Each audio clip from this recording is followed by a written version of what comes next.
Good afternoon, and welcome to the special council meeting. Mayor echoes his regrets for the first portion of this meeting. It is the 1 o'clock call, the call to order under item number 1, under number 2, or before I go to number 2, Ms. Noble, can you explain virtually how people can participate, please? Thank you. And through you, Deputy Mayor Hutchison. Before I begin, at any point, if you get disconnected, you can dial 1-647-558-0588 and enter the ID for this meeting, which is 891-5626-2480. Both members of council and staff have been briefed on the various features of the Zoom meeting software and will be raising their hands physically to speak. For members of the public, if you require any technical assistance, please send a chat message to myself, Ashley Noble, Communications Coordinator, and I will attempt to assist you. It should be noted for members of the public that this meeting is taking place across 2 meeting platforms, both on Zoom as well as being live streamed on YouTube. Public participation, if any, must be done through Zoom and cannot be done through YouTube at this time. Thank you, Ms. Noble. Item number 2 is declaration of pecuniary interest in general nature thereof. Anything to declare at this time, council? Seeing none, and I forgot to mention, I'm sorry, Councilor Shea is regrets, but item number 3 is presentations. Before I go to 3.1, I'm going to ask CEO Harris to please introduce our guest today. Thank you so much. Good afternoon, Council. Today's special council meeting is the first in what will likely be a series of meetings and discussions on the 114 bridges that transect the beautiful geography of West Grey. I've been with West Grey for 2 months now, and a number of people have quoted a reference from a former mayor to me multiple times when describing West Grey. They say, blessed with rivers, cursed with bridges. The municipality of West Grey, as I said, is responsible for 114 bridges, most of which are at least 75 years old or older. These bridges were built and designed for often very different uses than what we see today. Traffic patterns have changed and farm equipment has certainly changed, all of which are having significant impacts on the life and condition of our bridges. At best, if built new and to today's standards, bridges have a lifespan of approximately 100 years. When the municipality was formed through amalgamation, the new entity of West Grey inherited all the bridges from each of the former townships of Normanby, Glenelg, and Bentinck, a total of 114. Today, we are dealing with the impacts and the end of life for many of our bridges and the repercussion of bridge closures due to structural deterioration. The team from Triton Engineering are joining us today to provide an overview and recommended prioritization plan based on criticality and probability of failure. Today's discussion will address 25 of the 114 bridge structures in West Grey, a recommended priority list for immediate attention, including some bridges that could be considered candidates for long-term closure at the end of their service life. You will see that the total estimated cost for replacement of the 10 priority bridges identified in this report is over $19.5 million over the next 10 years. For context, a 1% increase in the West Grey tax levy equates to $130,000 to $140,000 in expenditures. The criticality of our bridges is apparent. Today's meeting is the first step in developing a long-term plan for our bridge infrastructure in West Grey. The data you will see in today's report is a baseline. We want council and ultimately the public to see the scope we're dealing with, understand the methodology that's been used to assess the situation, and provide guidance on a long-term strategy for bridge infrastructure in West Grey. It should be noted that the cost estimates provided in 2024 dollars are based on current technology and replacement with like-for-like infrastructure. Once a fulsome plan is approved, there will be opportunities to explore new ways to provide this infrastructure, perhaps prefab bridges, box culverts, etc., which may result in reduced costs. But we're not there yet. There is also a need for some significant discussions about how to finance the ultimate bridge prioritization plan. So today I'm pleased to introduce Chris Clark and Mike Heath from Triton Engineering to our meeting today. They've been working closely with our Director of Public Works and Infrastructure, Jeff Aitken, to bring this information forward in a digestible format as a starting point for your discussion on a bridge prioritization plan for West Gray. Welcome, gentlemen, and under 3.1, presentation from Triton Engineering Services, Bridge and Culvert Prioritization Program. And the floor is yours. And as we discussed earlier, as we do a few slides, we entertain, and I'll let you take the floor from here, entertain maybe taking a couple questions, or we can do it all at the end. So I'll let you gentlemen take the floor. Go ahead. Thank you, Deputy Mayor and Council, for having us here today. Thank you, Michelle, and to Jeff and your team and your staff for having the foresight to bring this forward. It's very important. I've been dealing with staff at West Gray for about 5 or 6 years now, and this has come up, and this has been a plan that's always been mentioned, but I give kudos to present staff now that have brought this to the forefront, and as it is quite important. Do we have the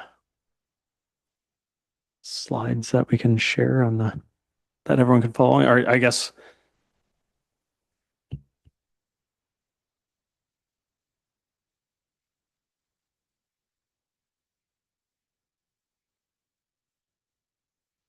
Thank you. So as Michelle is, I'm Chris Clark with Triton Engineering. We're here today with Mike Heath, and we've put together a bridge and culvert prioritization program, and we're here to discuss the rationale of the process that we're bringing forth.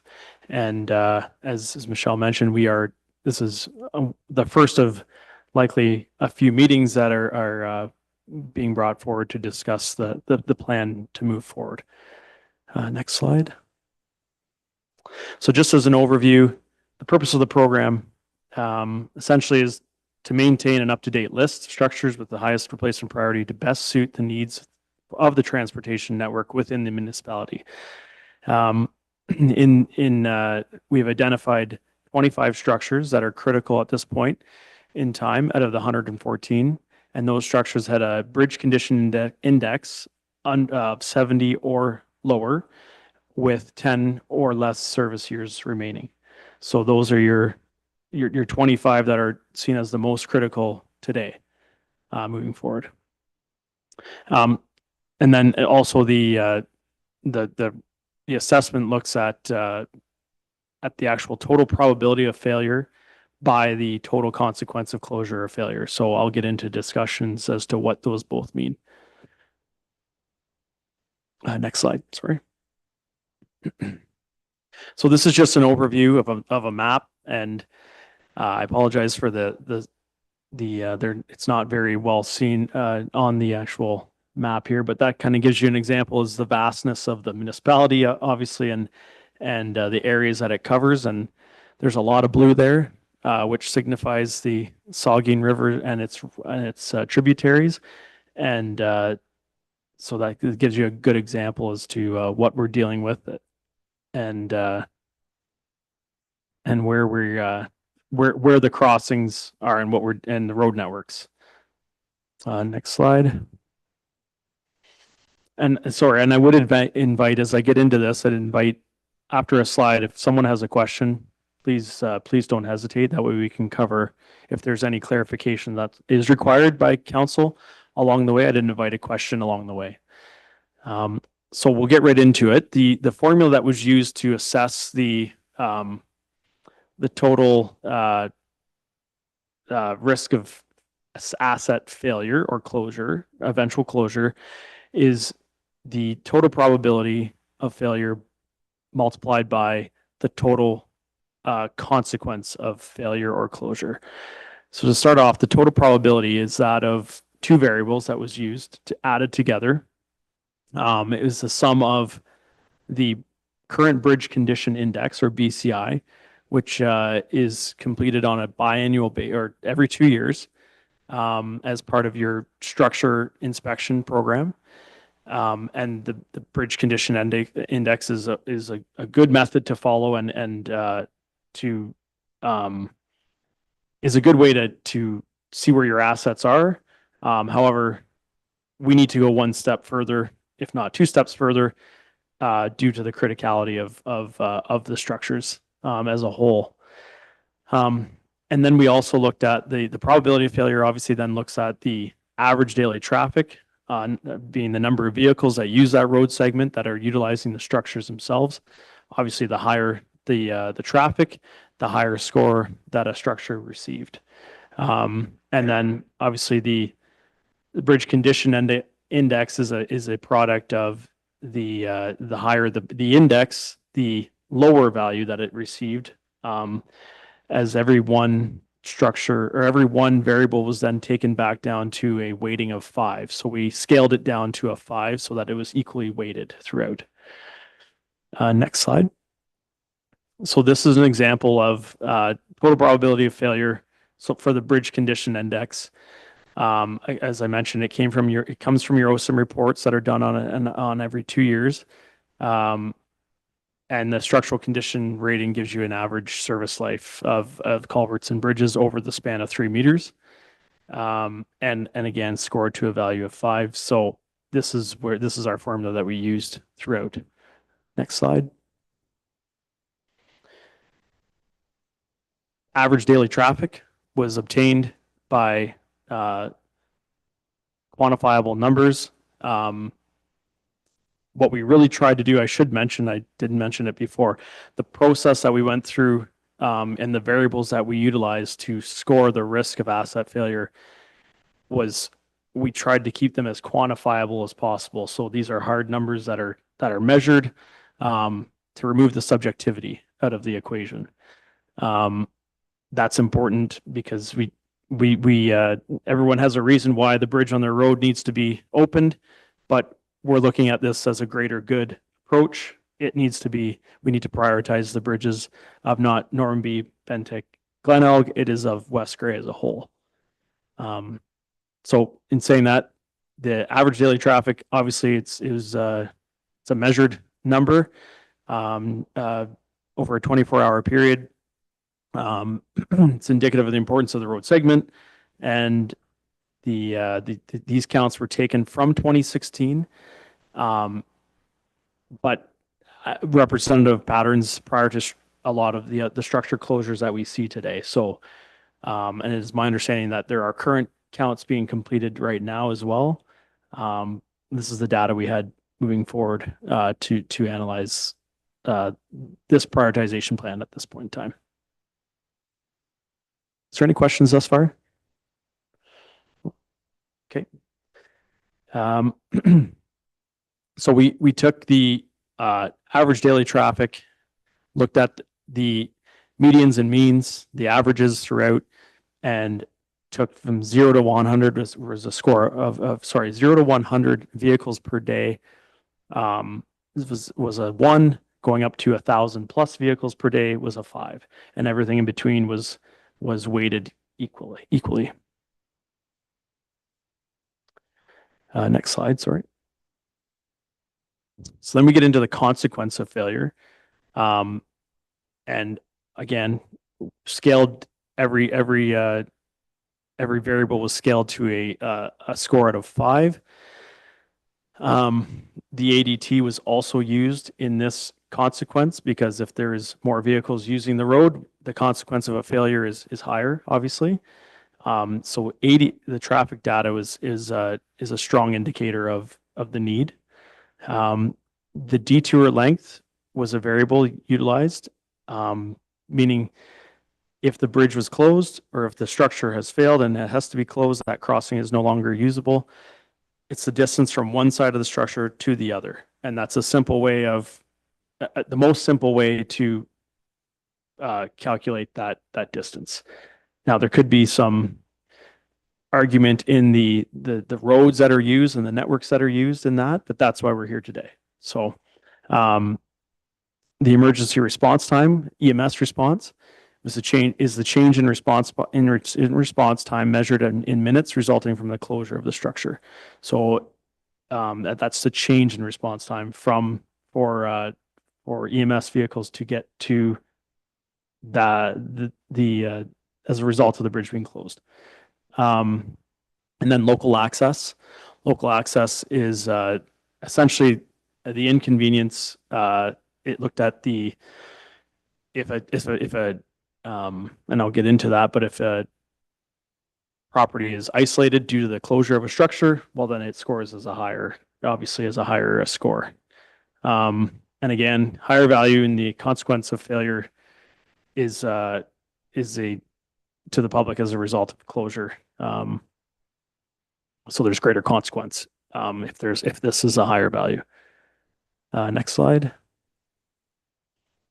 So we get into the detour length. Detour length is based on the shortest route in the community. And I understand that there's some roads that may be narrower and wider or less or narrower. For the purpose of this prioritization plan, we had and consistency, we had to keep it to the shortest length at this point in time. There is maybe some maneuvering in numbers and roads that you'd rather see being used, but that assessment was not completed as part of this. Again, to remain consistent. And this number was weighted from 1 to 5. So it's essentially the structure detour length over the maximum detour length of all 25 structures times 5. Next slide. Emergency response time, obviously a very important piece to the consequence of the structure closure or failure. It is the greatest change in response time from the structure to the nearest hospital. This was provided to us, and we worked in side by side with the Grey County GIS department, and the Grey County Paramedic Services, who have the what ifs. If there is a structure closed in this location, what is the response time? So those are hard quantifiable numbers. Again, I keep going back to that, but that's what's important to maintain some consistency throughout the process and prioritizing the structures overall in West Grey. So then we took the response time for a one-way trip, multiplied it by 2. Again, remain consistent. So that's a trip there and back, and scored out of 5 relative to all response times analyzed. And next slide. So again, that was taking the highest response time. Yes. You're probably aware that the Durham Hospital now is on a very limited emergency response time. When you're doing the calculations for this, based on the location of the bridge, you would look at the source being the closest hospital, correct? That's correct. Would you do an alternative hospital? Because now that this is a factor, like would that bridge be on a higher level of need because now this local hospital isn't so local anymore, especially after 5 o'clock. So I'm just wondering if your numbers for how you estimate these bridges for needs if that's factored in. So at this point in time, it's not. In some cases it is looking at the closest hospital to the structure. So in this example that's brought forward, it was utilized, the Durham Hospital was utilized as that was the closest structure.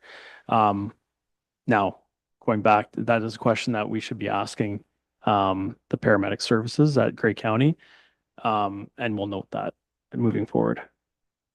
That's a good point. Thank you. Thank you. If I may just elaborate on that point as well. We did have internally some discussions related to that. Given the uncertainty, what we don't know at this point, I think this is a baseline for today's conversations with the assumption that Durham Hospital will be there in some capacity. And obviously, Chris and his team have taken in if there's a closer hospital in today's conditions. Depending on how this plan moves forward and what council's direction ultimately is, we can update that data once we have some more certainty or uncertainty related to the Durham Hospital. But we tried to pick a point in time just because there's a lot of variables that could change. So at that point, when this was done, that was the rationale. Thank you. So this is just an example of one using B009, and the numbers may not mean anything to anybody, but that's the structure name that we utilize in this as an example. The eventual report will have these maps for every critical structure presented in the report. And then obviously in a public meeting forum, we will have a number of these maps shown as well. So in this case, the change in response time for this structure is a difference of 6.8 minutes, which can be significant. So, but when looking at it from a larger scope and all of the structures, it may not be as significant compared to other structure locations and proximities. Next slide. And so local access. This is where we will need maybe a possible where there's some subjectivity in this this variable. However, to keep for consistency, and at this point, again, a score of 1 to 5. I'll just go through the ones. The one is a no residence on. There's no residential access located on the road segment between the structures or in nearby. So, and then when we took number 2 would be less than 10 residents located on the structure road segment. Why 10 is a significant number is that it was both the median and mean of all your 25 structures for residents living on road segments. So we had as high as, I think 21 or 25 residents on a road segment for one structure. So, and then as low as 2 residents on a road segment. So this was the median and the mean, which is why it falls within the anything less than is a 2, anything greater than 10 is a 3. Number 4 would be a score of 4 would be a closed structure that splits an owned parcel of land. And that may be in agricultural fields for access and that sort of thing. So that's important. Or someone that has a residence on one side or the other, whatever that may be. And then obviously a 5 rating is your highest. And that would be if a single residence or property is isolated due to the structure being, and that's their only way in and out of the property. Next slide.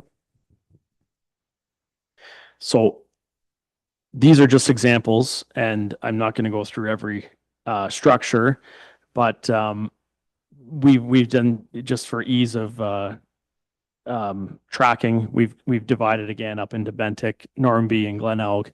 Your total probability of failure and those highest ratings of failure, those structures that have the highest probability of failure based on the ADT added to the bridge condition index. And next slide. Again, with Bentic, total consequence of closure or failure. The consequence being that of those ADT, detour length, response time, and the associated local access score gave us a total consequence of failure. Here we can see that a structure that has been, in fact, closed for a while does come out to be one of your highest consequences. And then, sorry, next slide. Glenelg, just highlight some of the structures here as well. 38 being a closed structure now has the highest probability of failure for obvious reasons as it's closed. Next slide. Consequence of failure in Glenelg, G132, which is has the highest consequence of failure. Next slide. Normanby structures, N51 that has recently been closed is the highest probability for obvious reasons, and so on and so forth. Next slide. And then what the structures that have the highest consequence, 60 and 58 being on the 12th is a well-used road, of 1,196 vehicles per day. For obvious reasons, that's why those structures scored the highest for consequence of failure.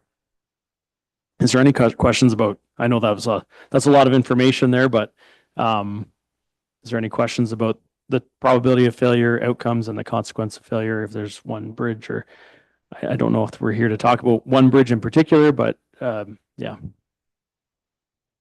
Oh, okay. Any questions, Oh. council? Councillor Hutchison, go ahead, please. Just clarification. So the BCI, I think, is a pretty good indicator of the bridge in itself, right? But what you're talking about is taking in all the other factors that make that bridge viable for us to repair it, sort of thing. Like when I look at some of these ones, the BCI is maybe like in the 30 range and whatnot, but by the time you take in all these other factors, now it becomes like third or fourth down on the list. It's not as high priority, even though its condition is poor. Correct. Am I on the right track? Yes, that's correct. Yeah. Right. All And right. that's why we bring all these variables into play. You can add, there's obviously a lot more variables you can bring into the mix here too, into the equation. This is a way to keep it, as I mentioned before, we tried to keep it so that we remove the subjectivity. So we are looking at the structures as a whole with, we're using average daily traffic, we're using the detour length it takes. If one takes a significant amount longer to get from one side to the other, that may impact a farmer that owns property on one side that has to come all the way back around. Then that's a significant detour. EMS as well. That's if there's a significant response time, change in response time, then that structure, although it may be able to be at the point of its service life, it may be able to be closed then because you need to prioritize these other structures. And that is what this is showing us. And structures that are able to be closed, some may be permanently for consideration, but we're not here to discuss the permanent closures at this time, but there is consideration maybe given to the ones that, come out in the equation and they're using this rationale that we could consider. So I'll get on further into that. Does that help answer your question? Yeah. Next slide, please. So then all of which we multiply the probability of failure by the consequence of failure, which gives us the total risk of asset failure. That being it incorporates both probability and the consequence. Obviously, the higher numeric value for the total risk of asset failure indicates potentially higher priority for the bridge prioritization program. Next slide. So we took the 25 structures in question of the most critical out of your 114, and we've divided them up, split them in half essentially, being your highest risk from the top down. And in this case, N51 is a closed structure, but based on all of the variables at play, it becomes your highest risk of asset failure. And which it shows that it could significantly impact the transportation network in West Grey. Next slide.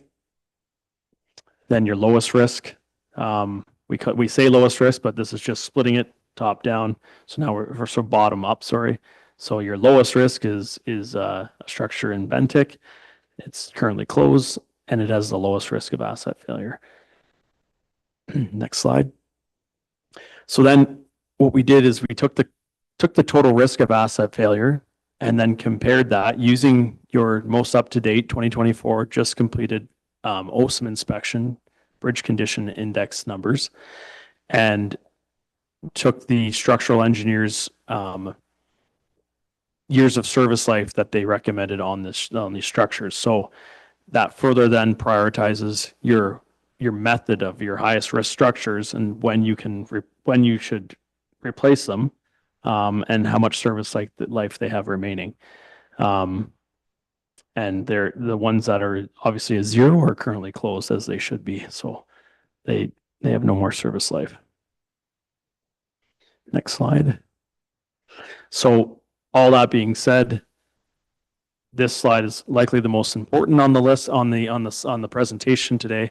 Is it takes the structure gives you a structure priority list with some rationale. And as Michelle mentioned previous, the costs that are brought forward, this is a benchmark cost. And essentially the way we benchmark this cost is we take the square area in meters of the deck and we assess that as a dollar value per meter squared using conventional concrete replacement. These numbers are, as Michelle mentioned, there's ways that some of these numbers can be reduced, obviously, but from a holistic perspective and to remain consistent through the process, we utilize that as a benchmark cost estimate method. These numbers did not impact the priority. That should also be noted. Yeah, and then we've discussed our rationale, obviously in between that, and we can go through that if you'd like, but if anyone has questions about that list. Okay. Okay, next slide. Oh, sorry. Yep, go ahead, Councilor Townsend. Just a question. So on some of these, as you say it, you're basically taking the bridge, the footage on the bridge, and you've done everything as concrete, even though some of these structures are actually culverts. You've put a concrete price to it? We have, yeah, just, and this is where we started. This is a starting point again. So we can dig deeper into every individual structure as we get into the all of your structures and looking at replacement cost. 114 of them can be a lot to look at every individual structure. And in the interest of, for this purpose, like I mentioned before, the numbers did not indicate priority. So I'll give you an example actually. 37, I believe is a, yeah, which one is the actual block? G132. That's right. So likely not that price, but if you were to replace it, you could have a span of you could replace that with a one span concrete structure. So when they take the area of in the OSIM reports, we derive those areas from the OSIM, right from the OSIM reports. So they have to provide a deck area for I guess the overall top of those structures where they would cover over the width that the road lays on. So that's what we base that on. There may be some low hanging fruit like G37. You may not have to, this is a good example actually. G38 and 37 right beside each other on North Line Road. There's there's a potential isolation of properties due to flooding that occurs on that road. And it washes out the road is my understanding. So we evaluated that based on local access. It scored high because of that potential. And that's where we will, as we go along this process, some of that feedback from local residents and from the public is important because we need to know that kind of stuff, because if you're stranding properties due to a flooding issue on the road or the potential for that, that's important to understand. And that's why 38 and 37 have scored higher in this case. There is obviously through engineering and review and budgeting and whatnot, that whole process, there could be ways of not having of closing 38 permanently if we fix the flooding issue. But there's a lot more engineering and flood assessments that have to be completed as part of that. So at this point in time, we haven't done any of that. This is how it kind of scores out as a result. But through engineering practices and optimization, that would be done as a later step in the process. Okay, so just as a follow-up to that, these numbers that we're seeing, would I be safe to characterize it and saying this is almost, in today's dollars, a worst case scenario because there's just a lot of these that could be done with a culvert or done with another form, whether it prefab or something else. So this is kind of a worst case scenario number if everything was done in concrete. I'm familiar with a lot of these structures, and I would say I'm comfortable saying yes, that it would be a worst case scenario in today's dollars. Yeah. Like if it was a culvert a replacement of G132, that may be half the price. So it's kind of giving you an order of magnitude, whether you're $5 million on the plus or minus. I know $5 million is a lot, but when you're looking at the overall amount of infrastructure assets, the assets that you have, it's really not. So, well, thank you. And I just wanted to follow up, actually, I think the introduction of what Madam CEO had said is that this is just giving us the state of affairs and we can look at our options as we go at different structures. And, but this, yeah, probably the worst case scenario would be, what your question was, I would say worst case. Hopefully get that way down. Any other questions, Councillor? No. Okay, go ahead. Thank you. Going to move on to the next slide. So it's clear that we're looking at a lot of money here, and as Michelle mentioned, it would have a levy in the order of magnitude of a lot. So we're looking at the municipality.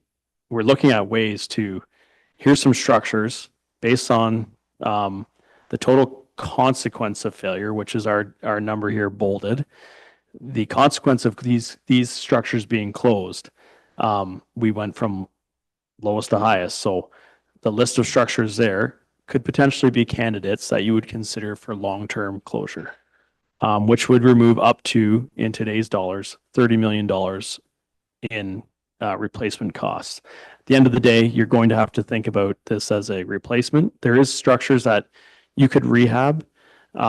Anything that has a 0 beside it, you would not rehab. Anything under from a 1 to 5, likely not a rehab either. You're in that point in time where these structures have seen they're almost their full service life.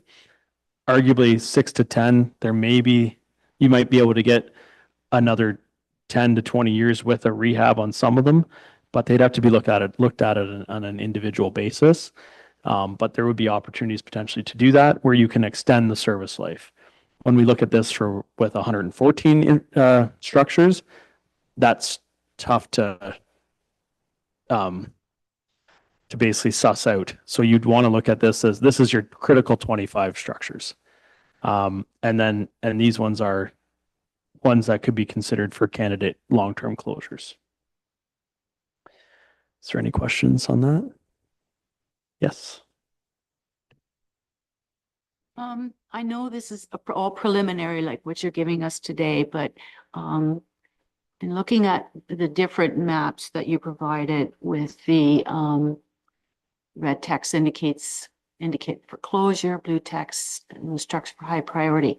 Under Norm B, and you probably were briefed on this, but now N056 has been recently closed. And it's Sorry, not 056? showing. Oh, your data. these are, yeah, sure. I'll let Mike talk to that. So yeah, we was talking to Jeff the other day. I know it was recently closed, but so these structures in this report looked at a BCI of 70 or less. That one had a BCI of 72, so that's why it wasn't. Okay. But again, we are going to be doing all of them, and so that'll likely appear in the near future. So Okay. Is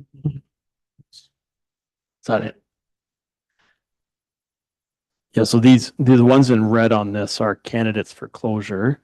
And when we get into the evaluation of the remaining structures, there may be others that are good candidates for closure, but you may be 20 years out from those to permanently consider for permanent closure. So that's where 56 may land in a different spot. Just it'd be a timing thing because it's a deck. It's the deck that's the issue on that structure. And there's a hole in it. So, but that's because you've got a lot of pony truss bridges that have wooden decks on them. that have had asphalt laid over top, and over time, you know, I mean, I give those about 20 to 25 years max, and then you have to replace that deck, and they've reached their life, the deck life anyways, whereas the structure itself is still okay. So that's why I would have scored a 72. And I can go, I mean, the maps that are preceding this, and Normanby, Bentic, and Glen Elg just show a snapshot of, these are your in red structures that could be closed. The blue ones indicate that your high priority ones that should be addressed in the near future. Next slide.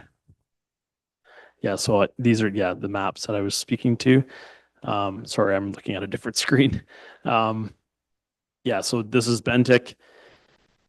Again, red indicates the closure, the candidate closures. Blue is your high priority. Next slide. That's for Glen Elg, a little easier to see. And then the next slide. Normanby. Next slide. So that concludes our presentation. If there's any more questions, invite them now. Yep. Councilor Neal, go ahead, please. I'm just looking at the N061, being on a concession road. I find that, and then there's two other small bridges down further east, but I always find that your concession roads would be a more heavily traffic volume versus your side roads. And you have that one indicated for closure down the road. So I was just kind of curious. I'm looking at the total risk of asset failure, lowest risk. It's currently open. So at And the time, total risk yep. is high, 31.51. So I was just wondering, would that not be one of those incidents where you're really, So when we looked at the potential candidates for closure, it looked at the consequence. We looked at the consequence of failure, which was just one piece of the asset, risk of asset failure, total risk of asset failure. So although it may have a high probability of failure, and in fact that road had a measured low, actually a very low traffic count, an ADT of 134 vehicles per day. With a score of 2, and again, and that's why we bring in, so these are good questions and good discussion to have. That's why we're looking at it from a holistic perspective of the detour length, also the response time, EMS response time, and the effects of local access, and that structure had a 2 score as well.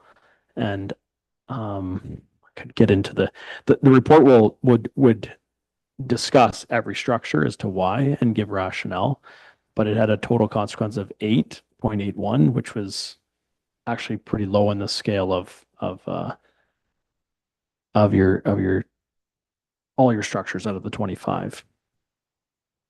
But that's why that's how that one fell, but that's a good point to bring up, that it's on a concession road, but it's something to go back to, maybe, is to let's relook at those traffic numbers, because the ADT is really a big, it's one of your large factors and variables. So.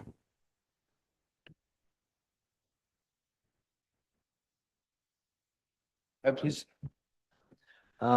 Just a question, I guess, and I don't know whether this is the time for that conversation or not. But on some of these, I think you referred to them as pony truss bridges, where we've got the wood decks on, and those are the ones that seem to be falling through lately. If the steel structure is in good shape,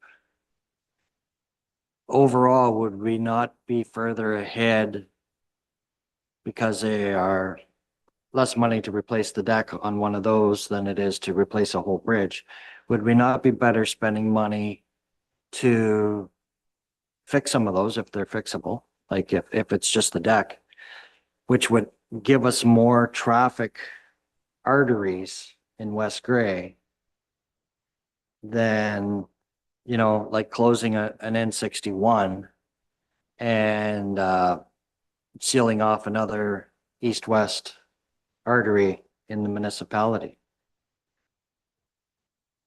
So that is the reason why, again, we've looked at it from a holistic perspective.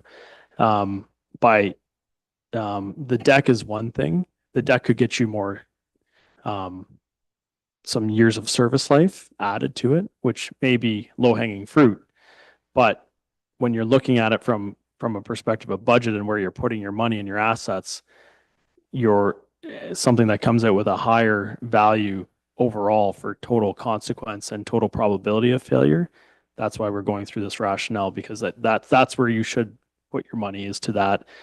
Whereas that structure that you're, say it is a deck that needs to be replaced, you may need to wait. It may be able to be closed longer than, say, the other structure that has a high total asset failure number. This is the whole, I mean, and that's a very good question, because it really brings to light the need for this prioritization plan. A lot, like, it's kind of the Band-Aid solution. You're eventually going to have to replace that structure no matter what. So you've got to look at it for whatever reason. In some areas of your municipality, there was a deal on Pony Trust bridges, and in the late 20s, early 30s, and unfortunately, those are coming to their service life, the end of their service life, and you can work to do rehabs to them. You can sandblast the steel, you can repaint the steel. And there's some structures that maybe that is a good approach to, because if you did that, you might get an additional 25 years out of it.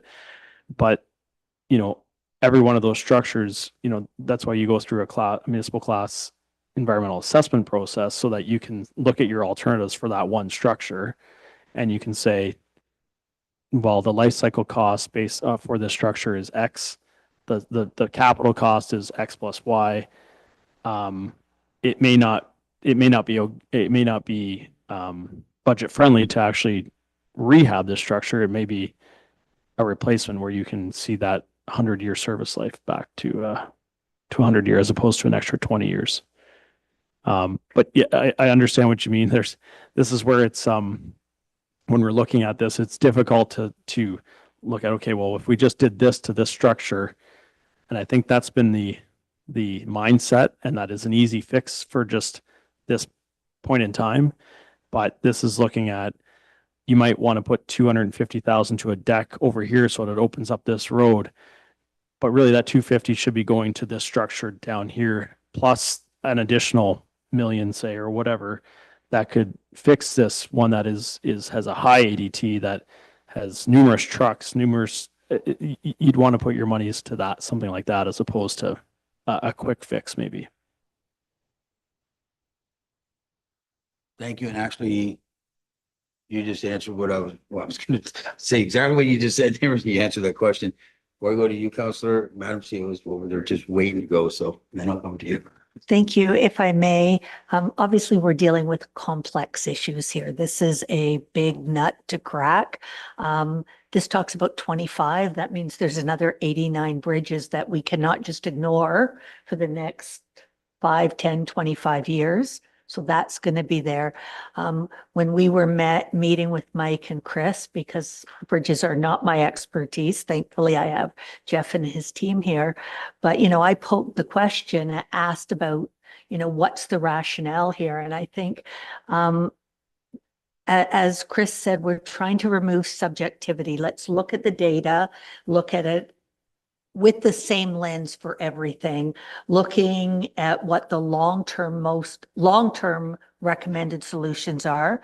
We do know, however, that, and part of what we wanted to discuss here today was the criteria that was used, the methodology that was used. There may be factors that weren't considered in here.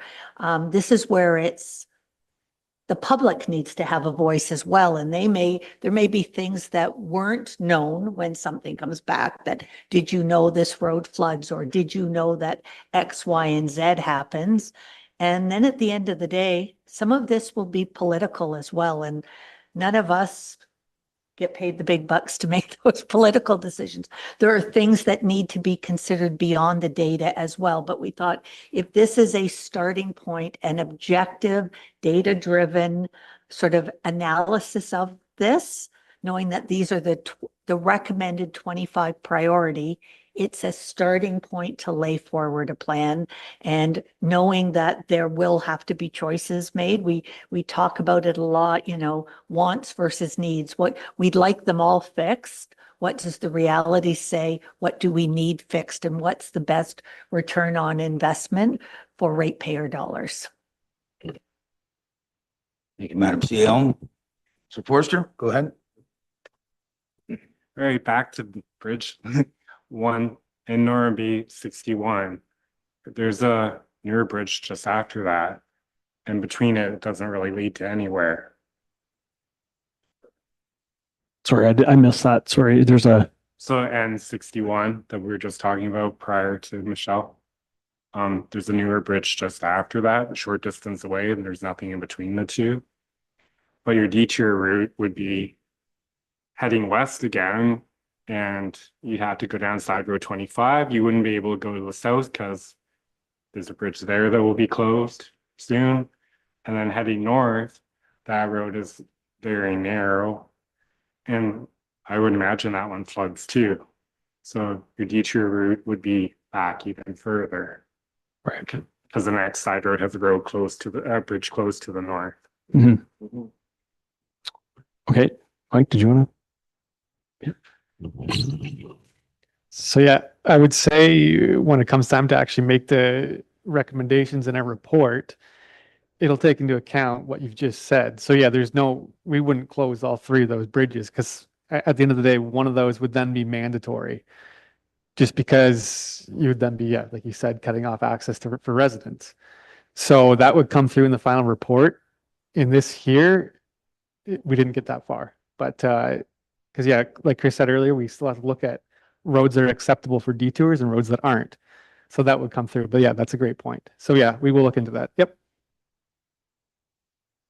And I think from where we're at right now, these two are considered, because of the other variables at play here, being EMS and detour length. Yeah, we would have to look closely at if this one was closed and then this one was closed, where would the detour length? And I think that's what you're saying, right? Yeah. Okay. Councilor Townsend, go ahead, please. Thank you. And probably something you took into consideration, but I'll ask the question anyway. Did you, for the detours and everything and the emergency response time, did you take into consideration the no winter maintenance roads? Because they're like, even though they're on the map, they're not on the map. Yeah, that was something we were cognizant of. If there was a seasonal road, that obviously couldn't be used for a detour. So we didn't, yeah, if the structure is closed and we have a essentially a logging road, because I've gotten lost on some of them before, that was taken into consideration. Any questions? Councilor Hutchison, go ahead. Maybe not so much a question as a thought or a statement. I think what we're seeing here, what we're getting is good because when we start closing bridges and when we go to the public always have questions or concerns about why my bridge, you know, and you need to fix my bridge and so on. I think if nothing else, this is going to give our staff the background to say this bridge is closed, is going to be closed permanently, whatever, because of ABC, right? So it gives you some data, not just the fact that it's in bad shape, but there are other factors to take in. So I think that's good. My only concern is, and I think the route that we need to go is we need to get this out to the public once we have it sort of flushed out so that they're aware, especially when you start talking 20, you know, you got 10, 15 bridges over a course of 10 years that they're going to be closed. So at least people gives them a heads up. So it's not like, okay, tomorrow your bridge is closed, so now you have to make other arrangements. So the more we can get out to the public, the better. And it gives us, their staff anyways, reason for doing what they're doing, right? So I think it's important. Our problem is we have to come up with the money, right, to fix some of these bridges. And that's our challenge going forward into budget. If I could add to that, the one thing I don't know if I've mentioned, the intention of this is just that is to give your staff a tool to utilize, and it's a living, breathing document as well. So every time your OSIMs are completed, your inspections, that gives you, and I mean, you may want to consider doing your updates to traffic counts, because obviously if you've got a lot of development or a lot of houses that are being built on a road, that increases your daily traffic flows. A gravel pit, farming, an area that's agriculture, that can have an impact on these numbers and how they work out. So you'll want to update this following your OSIM inspections every time your OSIM inspections are completed, you'll plug these numbers in and see where they land. Generally, bridges don't get better. If they're, the service life is the service life, and that typically decreases over time. So it should remain somewhat constant. Where they will change is if there's the need for access, the need for the road to be traveled on heavier. As some structures close, roads that are now used as detour routes may be used more heavily. So you'll see that some of these may come to the top throughout over time. So or be driven down further. But I think, to make this as manageable as possible, starting at the critical structures is where we started, and then sussing them all out as a whole is the next step, which we'll take away from today's comments and complete. Thank you. Any follow-up there, Councillor Erickson? And just Before I having go to some, Councillor Townsend, but yeah, sorry. I'm thinking there. Oh, you want me to go? Okay, no. okay. So just thinking here, so I think too, like, to me, this is almost something we need to do, and Michelle can correct me on this, but almost on a yearly basis, we need to have a public meeting, because I'm thinking of some of these, like, farmers and some of these bridges. Some of the equipment nowadays can't get across these bridges. So I think, they look at this list and say, well, you're going to close that bridge, but meanwhile, I have to go from point A to point B, and I have this huge machine to get across this bridge. So how's that going to work for me? So I think by having regular meetings on some of this, so that the clientele, the public can get involved and help us to make the right decisions. So yeah, I think that's important too. Just a thought that came to me as thought. You take that as a comment.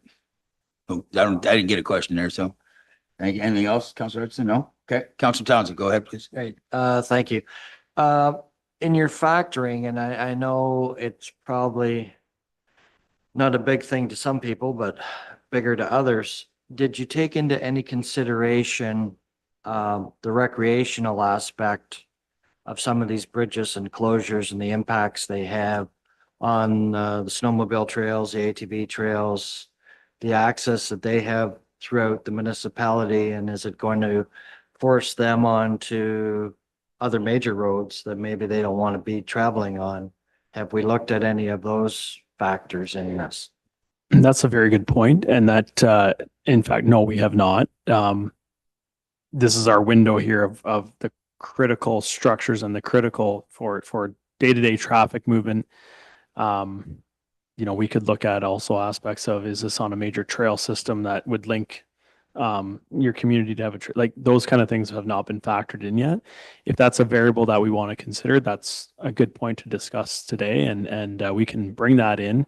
We'd obviously have to gather that data, again, it gets back to the consistency and removing subjectivity. But if it is on a trail system that is, say, like a snowmobile trail, or for recreational use, like that, this is a spot where everybody launches their tubes, say, and they float down the river. These are all things that could be considered, but this is the variables that were brought to play here being EMS from a consequence of failure being EMS response time, the length of the actual driven detour, and the local access. So that what you're speaking to there could factor into the local access variable that we could consider. But no, it was not considered at this time. I think some of that gets flushed out during the public consultation as well. Councillor Noon, you had a comment or question? I think I'm being, it's too early, but I know down the road, like your qualifications are the engineering, the components of the bridge structures currently. But when we're at a point where, okay, these will have to be closed, but these have to be replaced. I know in concession two, going west of here, a wooden structure prefab was put in. Would you, or I guess the municipality, could we reach out and with these bridges that need to be replaced within the next 5-10 years, would we have opportunity to have different companies come in and say, well, this one could be replaced with a culvert, or this one, you know, going from a steel to a wooden, like those sorts of components to enable us to know where our costs are. But I know I'm being too premature, and I'm sure Jamie's going to say that I'm getting off topic. So anyways, it's just a comment I wanted to make.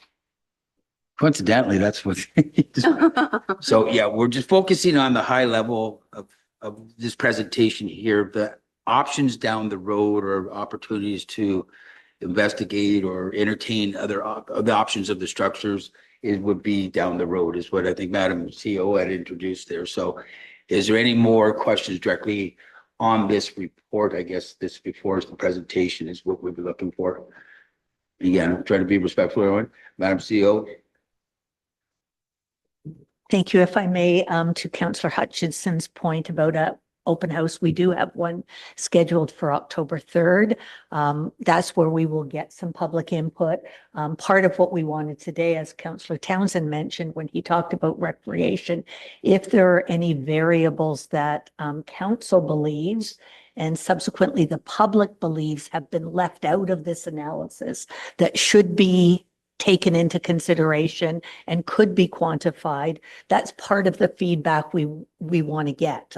We've tried to capture what we thought were the most critical for an assessment, but we don't pretend that we have thought of everything, and the public and council members may have some other variables that they believe are critically important that need to be used in the assessment. Thank you. Any comments in this end? Questions? Comments or questions here? Councillor Townsend, go ahead, please. Sorry, Madam CEO, I just questioning the date of the open house, just make sure we've got that. I've got the 2nd. There you go, sir.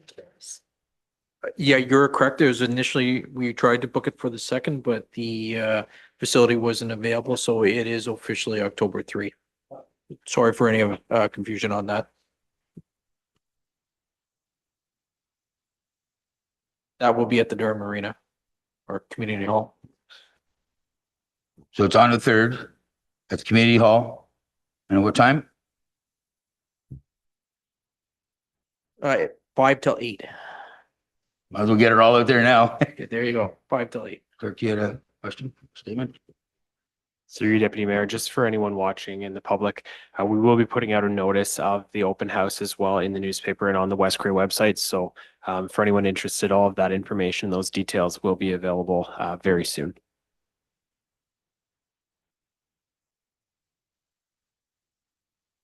Okay, any other comments or questions? Councillor Hutchinson. So is the intent that this presentation will be used at that meeting, or are we looking at something further, or what are we doing with that? It is my expectation that the presentation you saw today will be the basis of storyboards that will be displayed for public comment. Okay. Any other comments or questions on the presentation from council? Madam CEO, anything to add? No? So I guess that would conclude it, Madam Clerk.